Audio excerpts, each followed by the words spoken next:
안녕하세요. 오늘도 사연살롱을 찾아주셔서 감사합니다.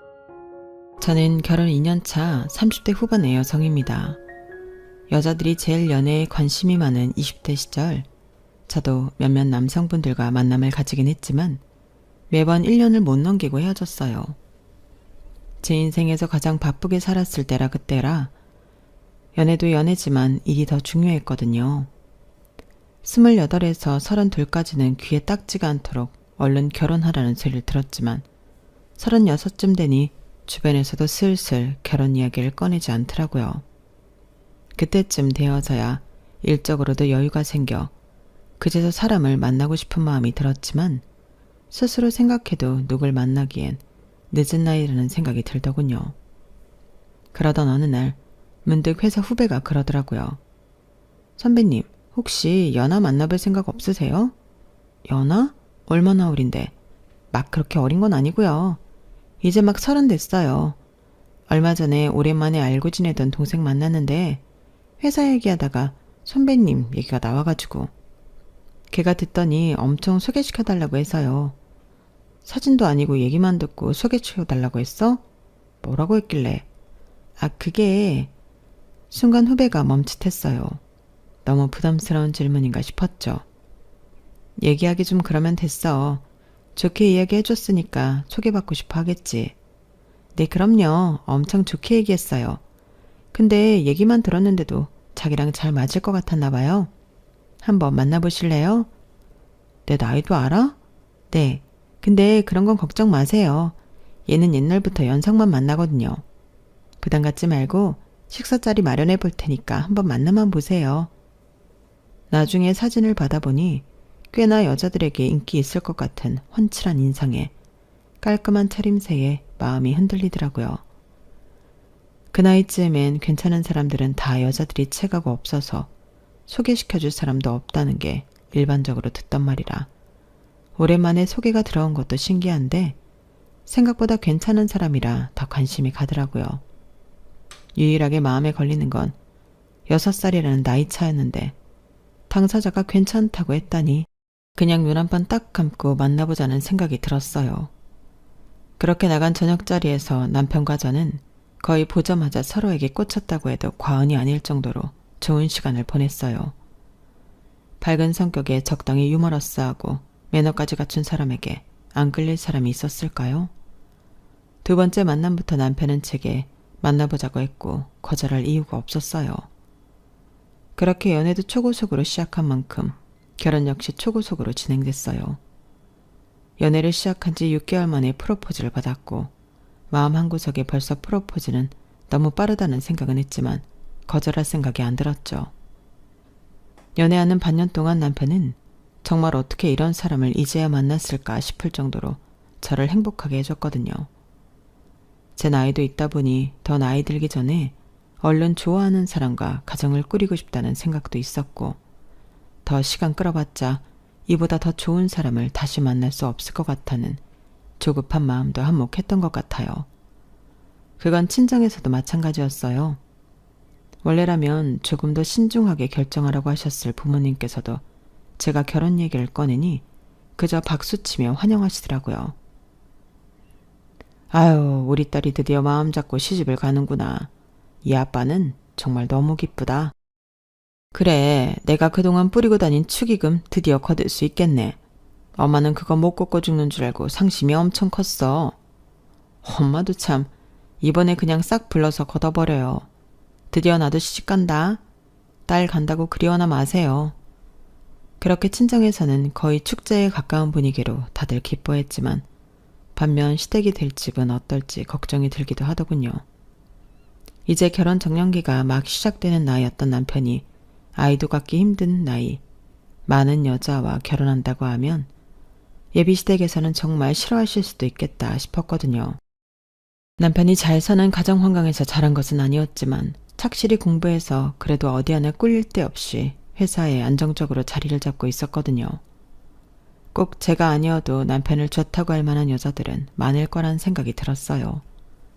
돌이켜 생각해보면 그렇게 생각할 필요도 없었는데 왜 그렇게까지 생각했는지 모르겠네요. 당시엔 사회적 분위기에 많이 휩쓸렸던 것 같아요. 아무튼 이런 이유들 때문에 예비시 댁에 처음 인사를 드리러 정말 많이 긴장이 됐어요. 평소 제 성격을 아는 직장 동료들이나 친구들이 의외라고 생각할 정도로 많이 떨려했죠. 야, 네가 나이만 좀 있는 거지. 부모님도 잘 살고 업계에서 나름대로 이름 알려졌을 정도로 능력 있는 사람인데 그렇게 떨 이유 뭐가 있어? 괜찮다니까. 어른들은 그렇게 생각 안 할 수도 있으니까 괜히 긴장돼서 그래. 손주 원하셨으면 더 그렇고. 그럼 그냥 인연이 아닐 수 있겠거니 하고 내버려둬. 진짜 인연이면 그래도 이어지겠지. 친구의 진심 어린 충고도 속 편한 소리로만 들리더군요. 그래서 첫 인사 때부터 약간 무리를 해서 비싼 명품 가방에 한우 세트, 콧다발에 케이크까지 바리바리 사서 싸들고 갔어요. 그런데 걱정했던 것과는 달리 시어머니께서 저를 보고는 환하게 웃으며 손을 잡아주셨어요. 얘기 많이 들었어요. 우리 아들이랑 나이 차이가 좀 난다더니 실제로 보니까 전혀 모르겠는데 동갑이라고 해도 믿겠어. 그렇게 봐주셔서 감사합니다, 어머님. 아우, 그냥 인사 오는 건데 뭘 또 이렇게 짐되게 들고 왔대? 긴장을 많이 했나 보네. 이렇게까지 할 필요 없었는데. 그래도 처음 뵙는 자리니까 잘 보이고 싶었어요. 이런 거 안 해와도 충분히 이뻐 보여요. 솔직히 나이만 빼면 우리 아들보다 훨씬 아깝지. 우리 아들이 성격 좋고 인물 괜찮은 거 말고 뭐 있나? 이렇게 야무진 며느리가 생겼다 생각하니 오히려 내가 고맙고 든든하네. 앞으로 우리 아들 좀 잘 부탁해요. 네, 저도 잘 부탁드립니다, 어머님. 그렇게 생각외로 따뜻한 환대를 받고 나니 시댁에 더 잘 해드려야겠다는 생각이 들더라고요. 남편이 늦둥이라 어머님께서 꽤 옛날 분이셔서 더 걱정했는데 나이 관련해서는 아무런 눈치도 주지 않고 그저 아들과 결혼할 사람으로서 순수하게 저를 대해주시는 게 감동이었어요. 그것뿐만 아니라 첫 만남 이후로 제게 먼저 마음을 여시고 결혼을 준비하는 과정에서도 저를 진심으로 챙겨주시더라고요. 직업 특성상 남편에 비해 야근이 훨씬 많은 저를 위해 가끔 3단 도시락을 싸서 남편을 통해 전해주시기도 했고 제가 예쁘다고 했던 핸드메이드 그릇을 기억하셨다가 선물로 주시기도 하셨어요. 한 번은 회사 앞에서 자취를 하고 있던 제가 감기 몸살을 앓았어요. 면역력이 좋지 못한 편이라 일을 좀 무리하거나 하는 날은 자주 몸살을 앓았는데 남편은 지방으로 출장을 가 있던 터라 먼 곳에서 발만 동동 굴렀죠. 어떻게 많이 아파? 부모님은? 엄마 아빠도 여행 가셨어. 괜찮아. 한두 번 아파본 것도 아니고 나 이만 쉴게. 덤덤한 척했지만 목소리는 다 갈라졌고 침대 밖으로 꼼짝도 못하겠더라고요. 약을 가져다 먹을 힘도 없어 널브러져 있는데 몇 시간 후 초인종 소리가 울렸어요. 인터폰을 확인해보니 어머님이 서 계시더라고요. 어머님, 여긴 어쩐 일이세요? 너 아프다는 얘기 듣고 왔어. 어쩜 몸도 약한 애가 혼자 살아가지고는 이럴 때일수록 든든히 먹고 약도 잘 챙겨 먹어야 하는데. 어머님은 삼계죽 한 보따리에 따뜻한 꿀차가 담긴 텀블러를 가지고 오셨어요. 어머님, 너무 감사해서 어떡하죠? 아, 이제 내 딸 같은 애가 이렇게 아프다는데 듣고만 있을 수 있나. 밥 먹고 약 챙기는 거 봤으니 됐다. 내가 너무 오래 있어도 불편하잖니? 이만 가보마. 아플 때 이런 따뜻한 챙김을 받고 나니 정말 진심으로 감동을 받았어요. 그러다 보니 저도 결혼하기 전부터 어머님을 좀 더 챙기게 되고 자주 찾아뵙게 되더라고요. 아버님은 돌아가신 지 오래고 아주버님은 결혼한 지 1년 만에 이혼하시고 독수공방 중이라 막내 아들까지 장가를 간다고 하니 많이 적적해 하시는 눈치였거든요. 나는 아들만 둘이라 항상 딸이 있었음 했는데 큰아들은 죽어도 결혼을 안 하고 그나마 막내가 결혼해서 이제 며느리를 얻었네. 막상 딸 있는 엄마들이 딸이랑 쇼핑 다니고 예쁜 카페 가서 커피도 한 잔씩 하는 게 참 부러웠는데 나도 우리 며느리랑 그런 관계가 되고 싶어. 어머님, 그러면 되죠. 제가 쉬는 날엔 어머님 모시고 여기저기 다닐게요. 아우, 근데 요즘 딸 같은 며느리 이런 소리 하면 큰일 난다던데. 내가 또 너무 주책이었나? 며느리랑 딸이랑은 다른데 뭐 내가 딸이 있어봐야 알지. 안 그래? 너무 걱정 마세요. 여자들이 딸 같은 며느리 소리 싫어하는 건 며느리는 전혀 딸처럼 안 챙겨주시면서 딸처럼 해주기를 바라는 시어머니들 때문에 생긴 얘기예요. 어머님은 평소에도 제 생각 많이 해서 이것저것 잘 챙겨주시는데 다르죠?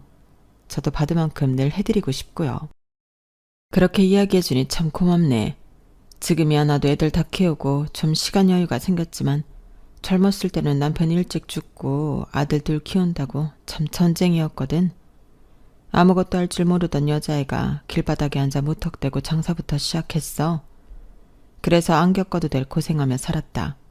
우리 며느리는 부모님 잘 만나 그런 고생 안 하고 살아서 그런지 사람이 참 맑고 밝아. 볼 때마다 마음 쓰는 것도 그렇고 이뻐 죽겠어. 뭐야? 둘이 요즘 슬슬 나 빼고 놀려고 하는 것 같아. 엄마, 내 와이프 뺏어가지 마요. 우리 곧 신혼이란 말이야. 참나, 억울하면 당신도 같이 놀면 되지 뭘. 그럴까? 여자들만 노는데 눈치 없이 낀다고 타박하면 안 된다. 으유, 엄마가 딸 생겨서 좋다는데 아들들이 이렇다니까. 아, 엄마. 남편도 일일이 표현은 안 했지만 어머님과 약속을 잡아 시간을 보내거나 안부 전화를 나눌 때마다 내심 고마워하는 눈치였어요. 제가 아는 만큼 남편도 친정에 잘했으니 일석이조였죠.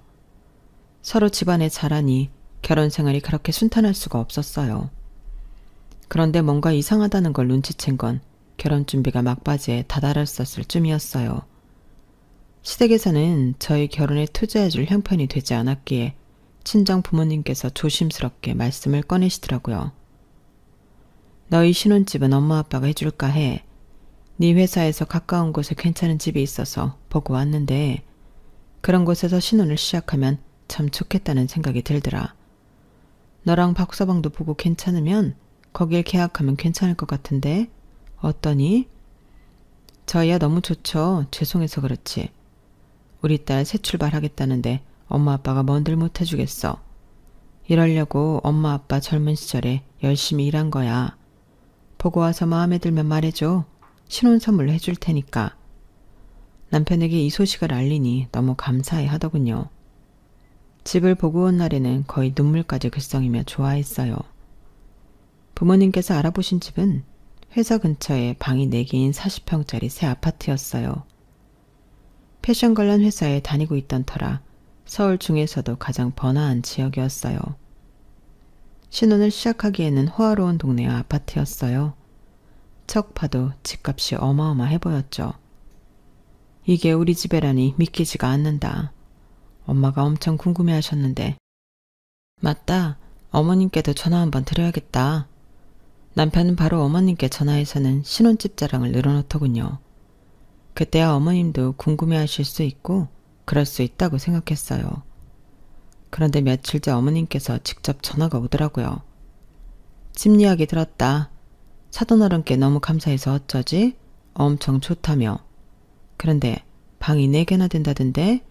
너희 아이 낳을 계획도 없지 않니? 방이 남겠더라. 남는 방은 어떻게 쓸 생각이니? 그 순간 등줄기에 소름이 돋았어요. 혹시나 어머님께서 집으로 들어오시겠다고 하면 어쩌지? 하는 생각이 들었거든요. 어머님과 사이좋게 지내는 것과 별개로 신혼집에 같이 사는 건 완전히 다른 문제였으니까요. 시부모님을 모시고 사는 건 평생 상상조차 해본 적도 없었거든요. 생각보다 남는 방은 없을 것 같아요. 하나는 저희 침대방으로 쓰고 하나는 남편 침입방이랑 하나는 제 재택근무방, 하나는 옷창고로 쓰려고 하거든요. 제가 집에 소품이랑 의상들을 모아두고 써야 하는 일이 많아서요. 방은 많은데 물건들 넣고 꾸미면 꽉 찰 것 같아요. 아, 그래? 아니 나는 혹시나 너희 손님방이나 하나 생기면 가끔 밤 늦었을 때 자고 갈 수 있으면 좋을 것 같다 생각해서 물어봤지. 아, 그런 거면 걱정 마세요. 어머님 오시는 날은 편하게 주무시고 가실 수 있게 자리 마련해 놓을게요. 그래 주면 나야 고맙지만 근데 그 동네가 꽤나 비싼 동네인데 사돈께서 형편이 되시는 건 알았지만 정말 놀랐다. 그런데 이런 건 물어도 되니? 혹시 집 명의는 어떻게 했니? 명의는 제 이름으로 해주셨어요. 아, 그래? 하긴 딸 해주려고 하는 거니 당연한 건가? 그런데 말이야, 나중에 집 명의로 쌓아놓은 부부가 그렇게 많다더라. 지금 당장이야 괜찮다지만 나중에는 부부 공동명의로 바꾸는 게 어떻겠니? 네? 어머님, 그건 좀 어려울 것 같은데요. 그때부터 급격히 어머님과의 대화가 불편해지더라고요. 아직 이사도 안 했는데 명의 이야기부터 꺼내시는데 어머님께서 이런 쪽으로 계산하실 분이라고 생각해 본 적 없다 보니 갑자기 이렇게 훅 들어오는 게 너무 당황스러웠어요. 어머님도 싸늘해진 제 반응을 눈치채셨는지 말을 돌리셨어요. 그러니 뭐 그건 차차 둘이 의논해 볼 문제고 내가 끼어들 문제는 아니긴 하겠구나. 그냥 나는 요새 그런 부부가 많다길래 걱정이 돼서 이사는 가능한 빨리 먼저 들어가서 사는 게 좋겠어. 요즘은 결혼식 전부터 같이 살아본다잖니. 나도 집이 궁금하기도 하고. 네, 저희도 그럴 것 같아요. 이사 끝나면 최대한 빨리 어머님 초대할게요. 그렇게 말은 했지만 사실 막상 이사가 끝나고 가장 먼저 초대해서 대접해드려야겠다 생각한 건 당연히 친정 부모님이었어요. 다른 것도 아니고 이 집을 해주신 분들이니 당연히 그게 도리라고 생각을 했죠. 그런데 남편은 저랑은 생각이 다르더군요. 그래도 장인 장모님은 이미 집을 보고 가셨잖아. 우리 엄마가 집 계약한 날부터 지금까지 그렇게 집을 궁금해 하시는데 먼저 초대하면 안 될까? 여보, 그런 게 어딨어. 그거야 이사 전이고. 우리 좋은 집에서 시작하라고 집 해주신 우리 부모님부터 잘 사는 모습 보여드리는 게 먼저지. 급한 것도 아닌데 어머님은 그 다음에 초대해도 늦지 않잖아. 당신이 엄마한테 제일 먼저 초대하겠다고 했다며. 그렇게 약속까지 해놓고 모른 척 하려고? 모른 척은 무슨 모른 척이야. 모른 척은 당신만 하면 돼. 그럼 어머님도 기분 상하실 일 없을 텐데 왜 별것도 아닌 걸로 그래. 그럼 당신도 모른 척하고 이번 한 번만 우리 엄마 먼저 초대하면 어디가 덧나? 장인 장모님은 딱히 그렇게 초대해달라고 하시지도 않으시잖아. 그건 모른 척하기엔 내 양심에 찔리지. 우리가 누구 덕에 이 집에서 시작하는데 어머님이야 지나가듯 빨리 초대하겠다고 한 거고 제대로 각 잡고 약속을 한 것도 아니잖아. 굳이 이런 걸로 입씨름 해야 돼? 어머님한텐 어머님 먼저 초대한 거라고 해. 남편은 계속 불평불만을 늘어놓았지만 아닌 건 아니라고 생각했어요. 그래도 아닌 건 아닌지라 친정 부모님을 먼저 모셨죠. 아유, 우리가 보는 눈이 맞았네. 이렇게 가구 다 들어오고 사는 모습 보니까 너무 좋다. 위치도 딱 좋고 교통도 괜찮고 집 해준 보람이 나네. 딱 신혼집이야. 친정 부모님께서 뿌듯해 하시는 모습을 보면서 저 역시 이렇게 하는 게 맞았다고 생각했어요. 친정 부모님과 좋은 시간을 보낸 후 시어머니를 초대했죠. 남편은 영 못마땅해 하는 것 같았지만 별 수 없었죠. 대신 성심성의껏 어머님을 모셨어요. 오랜만에 직접 밑반찬도 하나하나 만들어서 대접했죠. 어머님은 집에 들어오시는 순간부터 너무 좋아하시더군요. 어머, 세상에, 이게 정말 니네 집이니? 정말 너무 좋겠다. 오는 길에 보니까 동네도 너무 좋던데 나도 이런 데서 신혼생활 했으면 참 좋았겠다. 사돈께서 신경을 정말 많이 쓰셨네. 너무 마음에 든다. 그 와중에도 마음에 든다는 표현은 조금 신경이 쓰이긴 했지만 그 정도 표현은 할 수 있다고 생각했어요. 하지만 식사를 시작하면서 어머님은 조금 아슬아슬하게 선을 넘나드는 이야기를 꺼내시더군요. 우리 며느리 친정이 잘 사는 건 알았지만 이 정도로 여유가 있을 줄은 몰랐네. 며느리 아니었음 먹을 일도 없었을 집인 것 같아. 아주 복덩이야, 복덩이. 이런 동네에 이 정도 아파트면 시세가 얼마쯤 하니? 꽤나 비쌀 것 같은데. 그건 잘 모르지만 비싼 편이긴 할 거예요. 그래? 아니, 이런 집은 실거주 정도도 좋지만 나중에 이걸로 부동산 재테크를 해도 괜찮고 좀 투자 용도로 써도 괜찮을 것 같은데 꼭 신혼부터 이렇게 좋은 집에 살 필요는 없으니까. 아, 네. 신혼부터 좋은 집에 살라고 부모님께서 해주신 집인데 어떻게 그러겠어요? 그래, 그럼 뭐 집 담보로 하고 사업하는 방법도 있지. 내가 장사를 좀 오래 했잖니? 요즘 일을 안 했더니 좀 적적하기도 하고 살림도 빠듯해져서 새로 일을 좀 시작해볼까 했거든. 근데 이 나이에 받아주는 데가 있어야 말이지. 그래서 같이 나중에 이 집 담보로 사업을 같이 해보는 건 어떻겠니? 예전부터 일하면서 구상해놓은 게 있긴 하거든. 집 시세 얘기부터 순식간에 사업 얘기까지 흘러가더군요. 너무 물 흐르듯 자연스럽게 이야기를 꺼내시니 화도 못 내겠더라고요. 어머님, 부모님이 이 집을 제 명의로 해주셨다고 완전히 제 건 아니에요. 남편이랑 둘이 잘 살라고 주신 집인데 무슨 사정이 생기면 몰라도 벌써부터 이 집으로 뭘 해볼 생각은 없어요. 남편도 저도 직장 멀쩡히 다니고 있고 그런 건 정말 형편이 어려워졌을 때나 고민해보는 거죠. 나중이라고 해도 사업에도 딱히 관심 없고요. 아우, 언제까지 월급쟁이로 살려고 해? 큰 돈 벌려면 사업을 해야 하는 건데. 나도 당연히 지금 당장 하라는 건 아니야.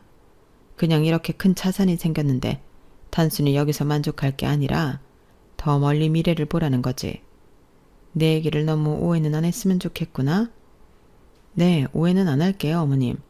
그런데 그냥 이 집 관련해서는 자꾸 다른 이야기 안 하셨으면 좋겠어요. 그냥 제 마음이 그래요. 아우, 그래 알겠다. 얘기 안 하마. 니네가 이렇게 좋은 집 살면 나도 좋지 뭐. 이렇게 놀러와서 시간 보낼 수도 있고. 그날은 그 정도 선에서 마무리가 됐어요.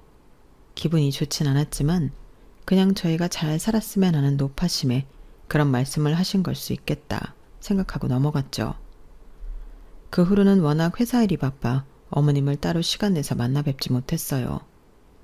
그래서 그 일은 잊혀지고 있었죠. 대신 일이 바쁘다 보니 끼니를 제때 못 챙겨 먹는 일도 많고 현장에서 밤을 새는 일도 잦아지다 보니 면역력이 급격히 떨어지더라고요. 원래도 몸이 약한 편이었는데 면역력이 더 떨어져 잔병치레가 잦다 보니 이제는 좀 쉬어야겠다 싶은 생각이 들더라고요. 모처럼 그동안 못 쓰던 휴가를 쓰고 병원에 다니면서 집에서 휴식도 취했어요. 건강 걱정이 되어 시간이 난 김에 남편과 함께 건강검진도 예약해 놓았죠. 건강검진을 받는 날 오랜만에 저녁에 어머님을 만나기로 되어 있었어요. 검진은 잘 받았니? 너 요즘 몸은 어떠니? 자주 아프다고 들었는데 휴가 쓴 김에 푹 쉬어라. 이렇게 자주 아파서 어떡하니? 최근에 계속 일에 치였어서 더 그런 것 같아요. 이제 바쁜 거 끝나고 푹 쉬고 있으니 조금 회복하면 나을 거예요. 그래? 그럼 다행이지만 아무래도 내 식구가 되니 걱정이 더 되네. 이제 넌 우리 아들이랑 한 몸이나 다름없잖니?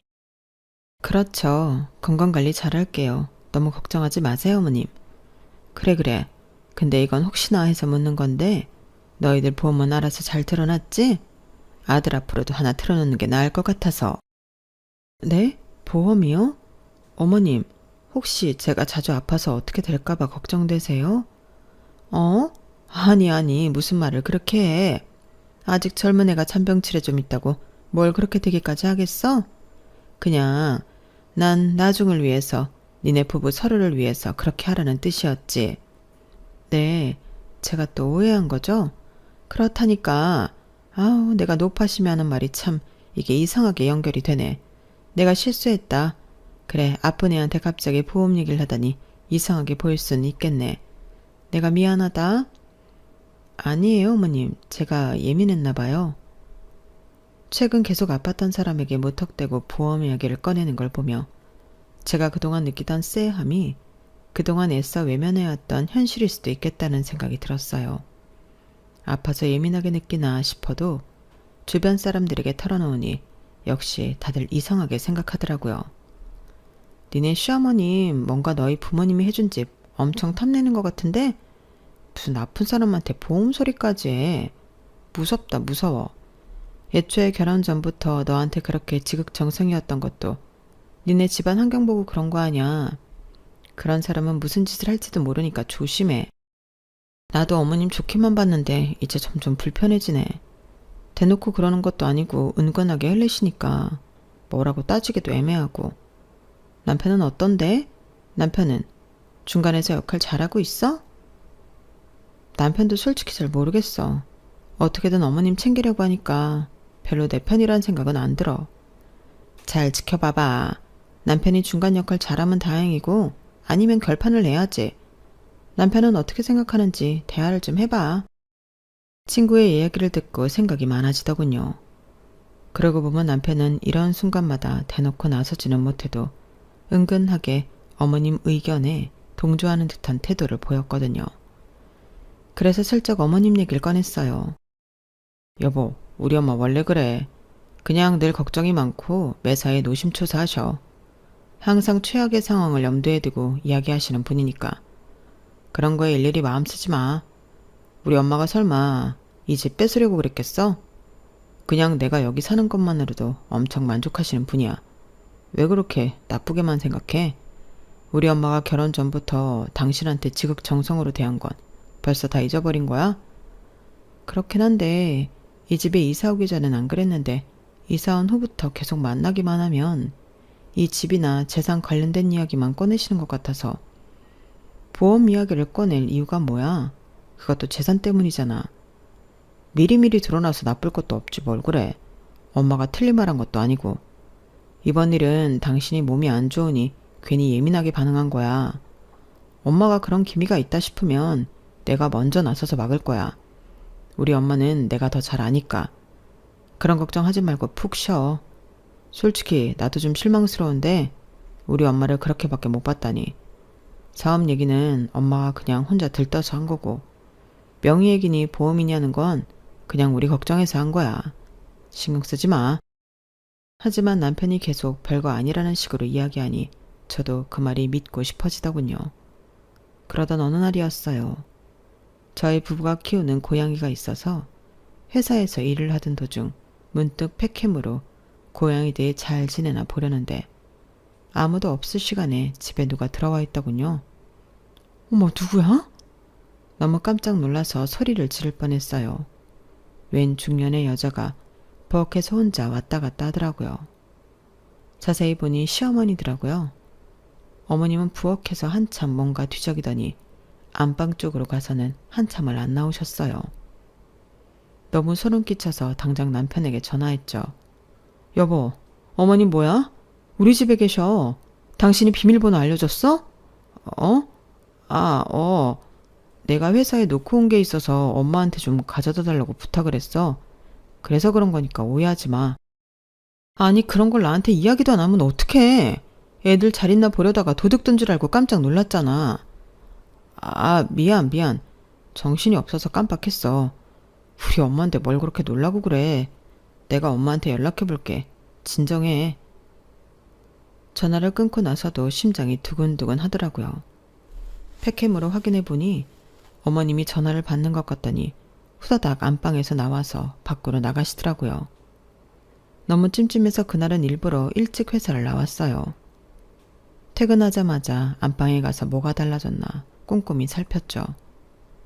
다른 건 다 똑같은데 문득 불안한 마음에 금고 옆 개인적인 서류들을 따로 보관해둔 서랍을 살폈어요.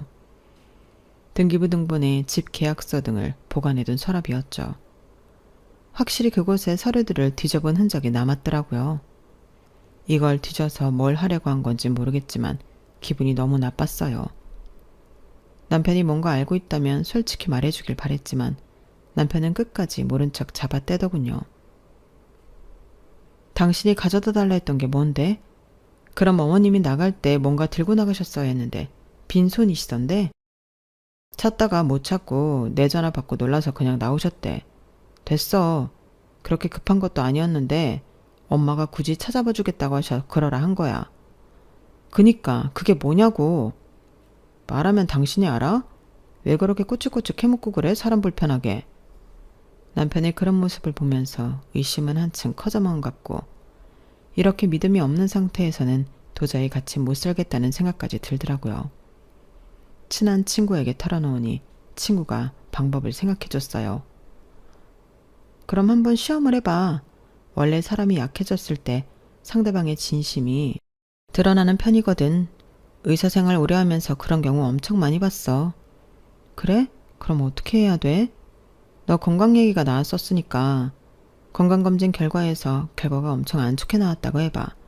진단서는 내가 그럴듯하게 적어줄 테니까 가지고 가서 얘기해봐. 그때 시어머니랑 남편이 어떻게 나누는지 보면 알 수 있겠지. 와, 그런 방법은 진짜 생각도 못했네. 그래 봐야겠다. 고마워. 그렇게 친한 친구의 도움으로 최장한 말기인 것처럼 가짜 진단서를 만들었어요. 초기에는 증상이 약한 암이라 갑자기 말기라고 해도 그럴듯하다 믿을 법했죠. 마침 얼마 후 시어머님 생신이라 퇴근 후 저녁 식사를 함께하기로 약속이 되어 있었거든요. 그날 일부러 일찍 조퇴를 하고 먼저 집으로 돌아왔어요. 그리고는 암 진단서를 찍어 남편과 시어머니가 함께 있는 단톡방에 보내놓았죠. 몸이 안 좋아서 일찍 퇴근했어요. 그동안 숨기려고 해봤는데 도저히 안 되겠네요. 저 췌장암 말기라고 해요. 뭐라고? 정말이니? 세상에, 이게 무슨 일이야? 집에 가서 마저 이야기하자. 뭐? 여보, 말기라고? 그동안 자주 몸이 안 좋던 이유가 있었구나. 금방 들어갈게. 기다려. 그렇게 문자로만 봐서는 저를 걱정하는 건지 어떤 건지 헷갈리더군요. 하지만 퇴근하고 돌아온 남편과 어머님의 표정을 본 순간 확실히 알았어요. 그렇게 부정하고 싶었지만 이 인간들은 저를 그동안 가족이 아닌 돈으로 봐왔다는 걸요. 아니 이게 무슨 일이니? 세상에, 넌 도대체 그걸 얼마 동안 숨겨왔던 거야? 최근에요. 건강검진 받고 결과가 이상해서 정밀검사를 받았거든요. 그랬더니 바로 결과가 이렇게 나오네요. 이런 건 나오자마자 바로 알렸어야지. 이제 알았다니 정말 속상해서 어쩌니? 그러니까 여보, 원래도 몸이 안 좋은 건 알았지만 갑자기 이런 법이 어딨어. 연애 때부터 자주 아프길래 그냥 원래부터 잔병치레가 많은 사람인 줄 알았지. 그래서 앞으로 얼마나 살 수 있대? 당장 입원해야 하는 거 아니야? 말기면 그냥 죽는 거지 무슨 입원이야. 근데 당신 왜 이렇게 신나 보여? 어머님도 그렇고 이런 날이 오기만 바란 사람들 같네. 얘가 또 그러네 정말. 그런 거 아니래도. 그래, 얼마나 남았는지 알아야 당신이랑 좀 더 후회 없이 시간을 보낼 거 아냐. 몇 달 안 남았다는데? 아니 솔직히 한 치 앞도 모를 정도래. 됐어? 좋아? 정말이니? 너 지금 거짓말 치는 거 아니지? 확실한 거야? 왜요? 거짓말일까봐 무서우세요?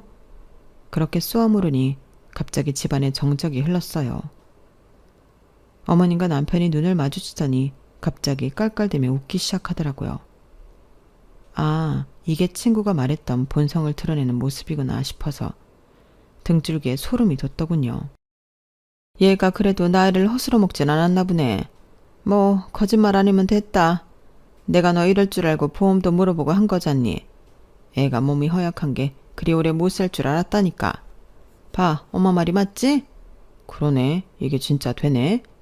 나이 많고 돈 많고 병 많은 여자가 최고라니까. 어리고 이뻐봤자 돈 없고 장수하면 아무 소용도 없어.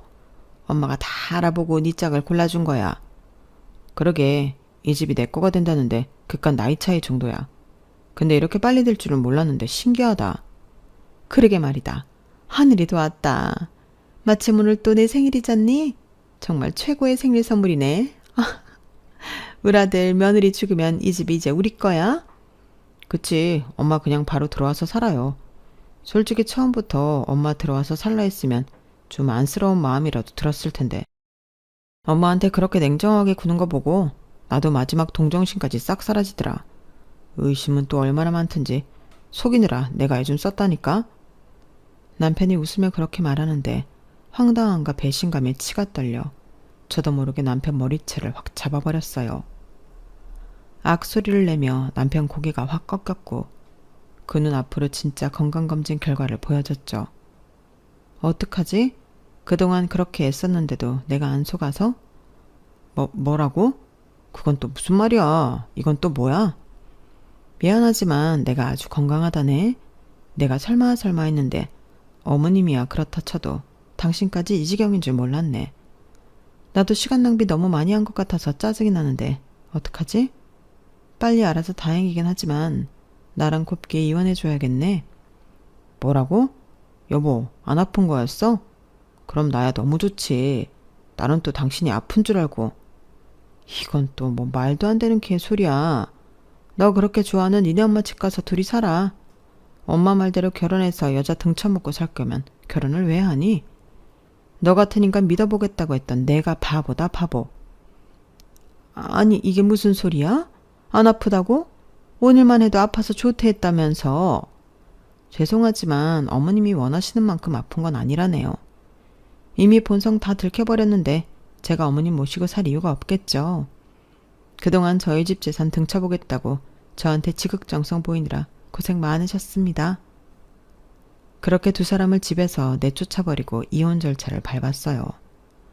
처음에는 오해라며 절대로 이혼 못하겠다고 버티던 남편도 중간에 생각이 바뀌었는지 갑자기 이혼을 하겠다고 하더군요.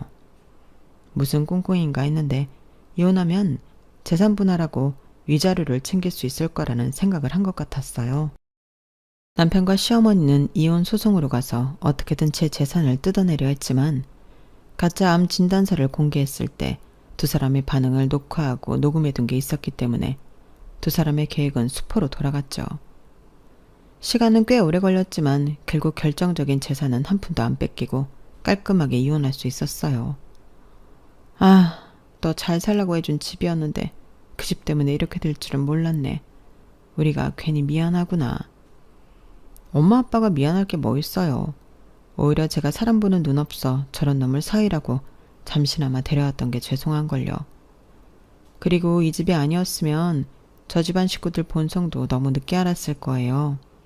아니었으면 더 오래 같이 살았을 텐데 빨리 알아채서 다행이었어요. 괜히 미안해하시는 부모님께 오히려 감사 인사를 드렸고 저를 도와준 친구에게도 크게 한턱을 냈어요. 너 아니었음 진짜 큰일 날 뻔했어. 완전히 깜빡 속더라. 그거 아니었음 나 평생 그 인간들을 가족이라고 믿고 살 뻔했잖아. 역시 사람이 마음이 찜찜한 데는 이유가 있다니까. 내가 괜히 판도라의 상자 들춰서 너 결혼 생활 깨버린 거 아닌가 미안했는데 내 속이 후련해 보여서 다행이다. 당연하지. 더 끌어안고 살다가 골마 터지는 것보다 차라리 이게 나아.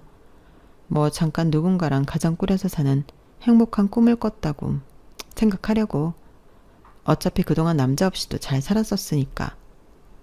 이런 일을 겪고 나니 주변 가족과 친구들의 소중함이 더 와닿더라고요. 가족과 친구들의 도움이 아니었다면 제게 일어난 안 좋은 일이 더 크게 다가왔을 테니까요. 지금은 부모님께서 물려주신 집에 친한 사람들도 초대하고 부모님도 초대하며 나름대로 재미있게 혼자만의 삶을 잘 즐기고 있답니다. 잠깐 뭐에 씌인 것처럼 결혼에 집착했었는데 그 집착에서 벗어나니 오히려 삶이 더 즐겁고 편안해진 것 같아요. 살면서 이런 연극을 해보게 될 거라고는 상상조차 안 해봤지만 인생의 중요한 판단을 할 때는 가끔 연극도 필요하다는 생각이 드네요. 여러분들은 가족과 더 행복한 하루하루 보내시길 진심으로 바랍니다. 행복하세요. 여러분, 사연 댓글에 응원과 현명한 조언 부탁드려요. 좋아요와 구독은 저에게 큰 힘이 됩니다. 오늘도 좋은 하루 되세요.